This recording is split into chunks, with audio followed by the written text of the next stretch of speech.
ceasefire, terrorist groups detonate a booby-trapped car in Damascus countryside.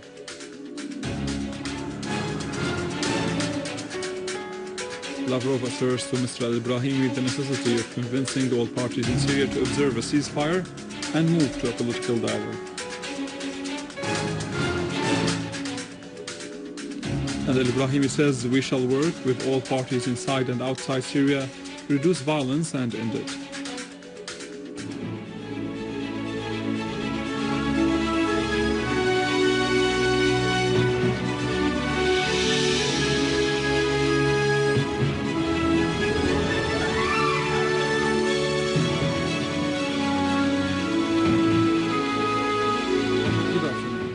For the fourth day running, terrorist groups continue to violate the ceasefire announced by the Syrian Arab Army Command. In Jaramana and Damascus countryside, the terrorists detonated a booby-trapped car, killing 10 people and causing damage to 20 vehicles and 15 shops in the area. The explosion took place in a Rauda quarter. The victims included women and children and left more than 50 others wounded.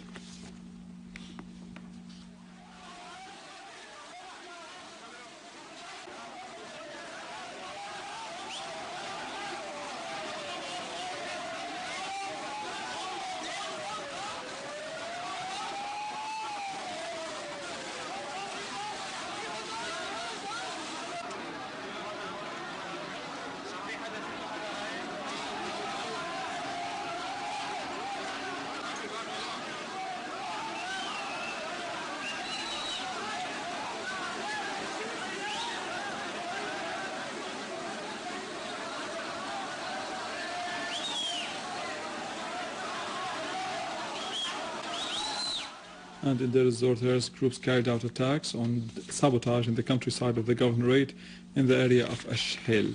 The Syrian Arab Army and armed forces confronted them, inflicted heavy casualties among them, and destroyed a number of their vehicles.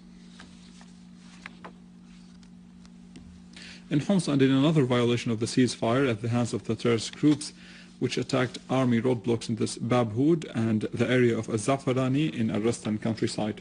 The Syrian Arab Army units confronted the terrorists and inflicted heavy casualties among them, destroying their equipment.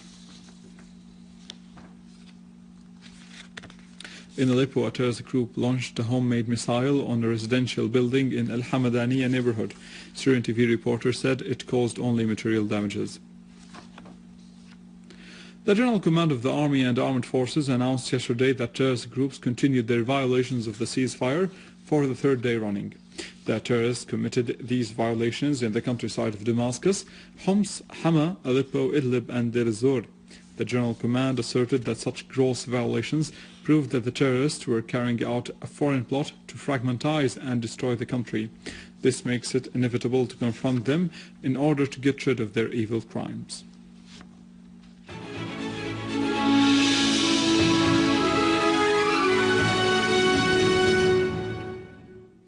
Russian Foreign Minister Sergei Lavrov affirmed that Russia supported the efforts of the UN envoy to Syria, Al-Akhdar al-Ibrahimi, to resolve the crisis and launch a political dialogue since the beginning, which is the same principle adopted in the Geneva Agreement, voicing concern over the escalation of violence in the country.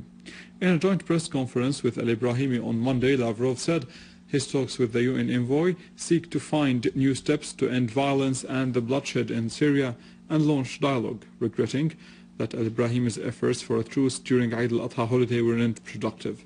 He also affirmed the need for the international community to support dialogue between the Syrian government and the opposition, noting that there were sides that hindered the work of international observers in Syria and are currently hindering dialogue and efforts to achieve peace.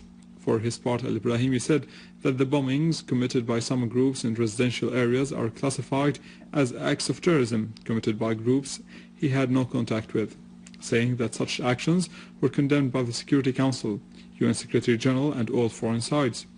Al-Ibrahimi said that the Syrian government announced its commitment to halt military operations within Eid al-Adha holiday and that a small number of opposition forces, according to him, did likewise, which is why other sides are accused of violating the ceasefire.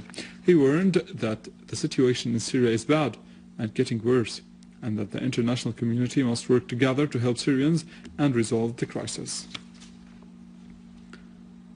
The Chinese Foreign Ministry announced that Mr. al-Ibrahimi would visit Beijing during this week in order to discuss ways and means of finding a peaceful solution to the crisis in Syria.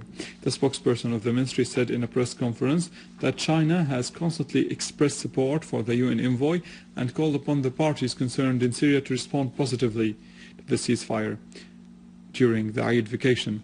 He added that Beijing hoped that all parties would take this opportunity to make the ceasefire permanent. The Chinese paper Global Times quoted Chinese intelligence sources as having said that armed men from the movement of Islamic Eastern Turkestan, which is active in the autonomous province of Xinjiang Uyghur in China, were fighting against the Syrian army within the opposition forces. A source in the counter-terrorism agencies told the paper that terrorist organization in Eastern Turkestan organized the travel of their members to Syria. They have been going there since last May and establishing contacts with Al-Qaeda in order to fight against the Syrian government.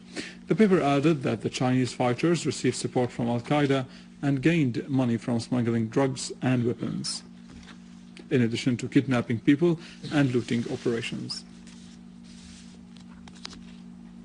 And with this, we reach the end of our news for today. For more details, visit our website in English, www.syriaonline.sy. For now, stay with us. After the break, Denise has the latest in economy.